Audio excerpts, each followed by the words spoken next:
Have you ever started something just because it felt right? Even if you weren't sure where it was going?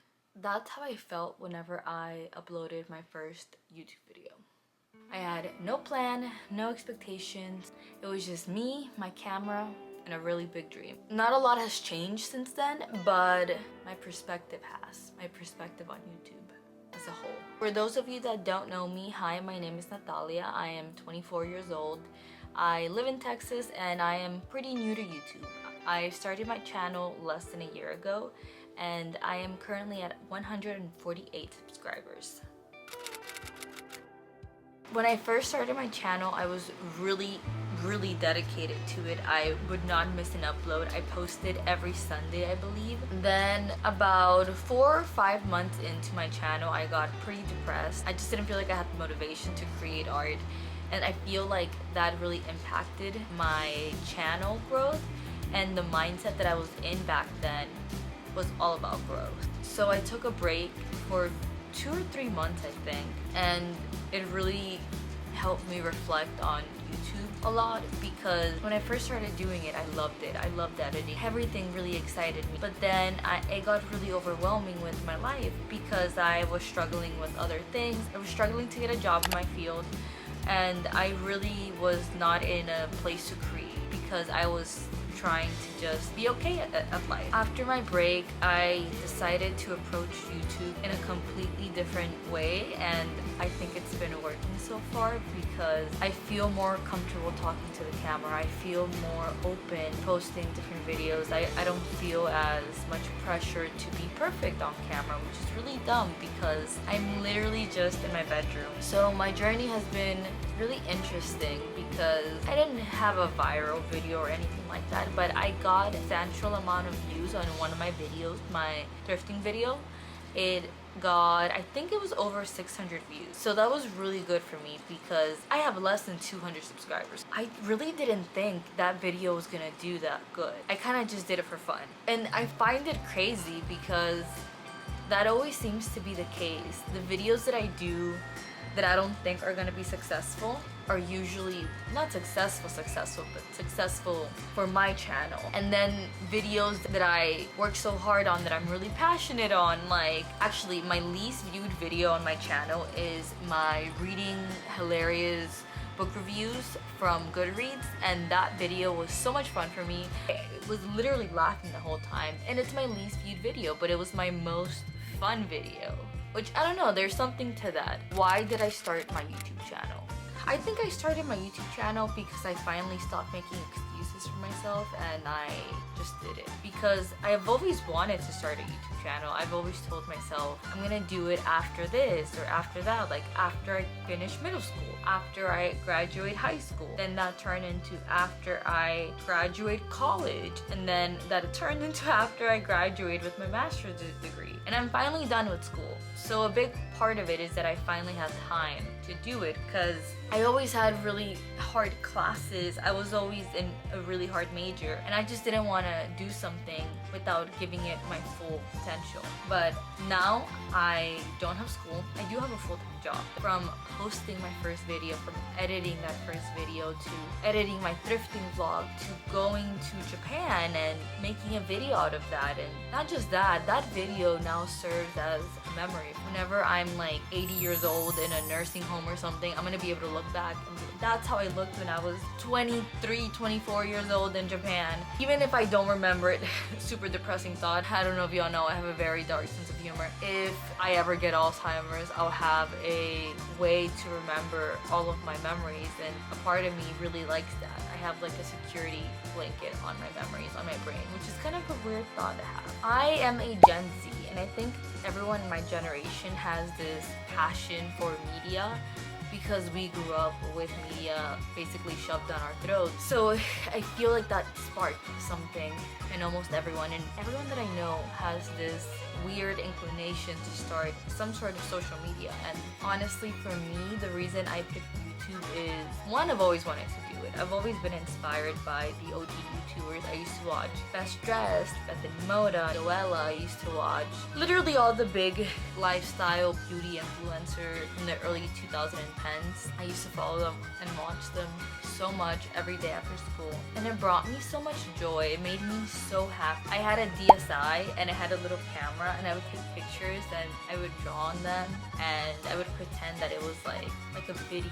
So I guess that was my first attempt at creation of media.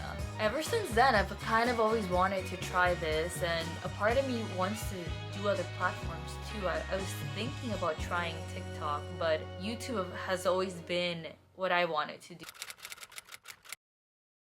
Some of the challenges that I faced during this whole process of starting a YouTube channel, trying to grow it, taking a break because I was too depressed to do anything with my life, just being okay and being happy again, and starting with this newfound spark for YouTube. It comes to challenges. One of the biggest challenges that I've had is that I'm kind of introverted. I'm kind of shy. When I first started, I couldn't just talk to the camera. I got really awkward. I was like, I'm not talking to anyone else. But then I figured out some tricks, things that helped me just not feel as weird talking by myself in a room. One of them is actually just having my dog behind the camera. She's always behind the camera, and I just talk to her. And I also think just working on not being so scared to be seen has helped me with that. So I have practiced a lot with the camera.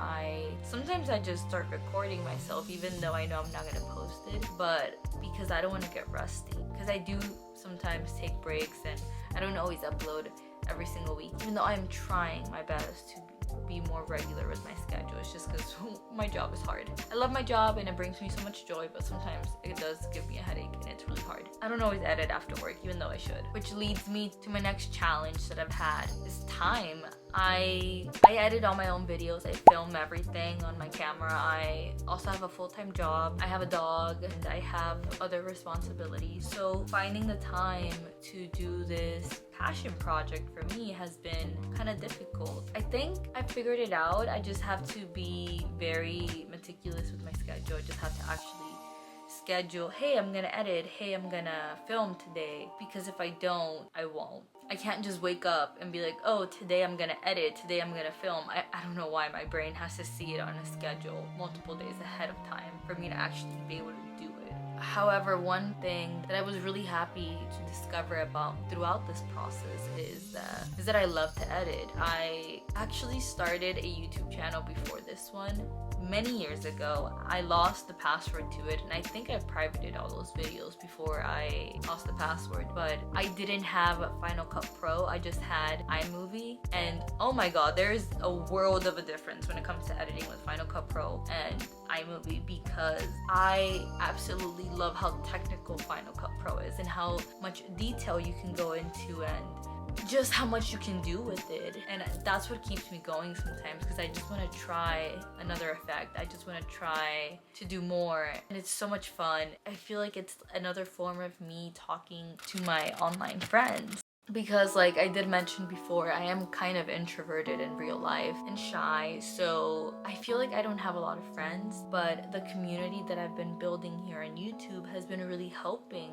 I see a lot of comments and they're so nice, they're so positive. I've commented back and forth with some girls here on YouTube and they are amazing. I feel like I'm making friends, and I don't know why I just don't feel as shy on the camera as I do in real life. And that's really helping me come out of my shell, and I really like that. I personally love to watch other small YouTubers because I feel like I can relate to their journey, to where they're at, and it feels like I have a community of like-minded people that can support me, which is great. Looking to the future, I think I do want to continue to do YouTube for as long as I possibly can, just for fun. I don't expect ever to blow up or quit my job to do YouTube. I would love that, don't get me wrong, but I don't expect that, because if I was going into this journey just for that, I don't think it would ever happen, because I would just quit. If I didn't have true passion for it, I would not be able to do it. What keeps me going is not how many subscribers I have, but how much fun I'm having at 3 a.m. just editing a video when I'm just in my bed by myself, making the final cut of my video, pressing export. I think I'm gonna continue to make videos probably for a while. As long as I have ideas for new videos, as long as I have the drive and passion, I really hope I get to meet a lot of people because I feel like I'm building a community for myself and I do want it to grow. And looking to the future, I think my goal is to post every Monday. I'm gonna miss uploads, I already know that, and I've already come to terms with that. I hate missing uploads, but sometimes it can't be avoided. If this resonated with you, I'd love to hear your thoughts. Let's talk in the comments. And if you'd like to be part of my journey, please make sure to subscribe. I would love to be friends with all of you guys. See you next Monday, if you decide to stay. Bye!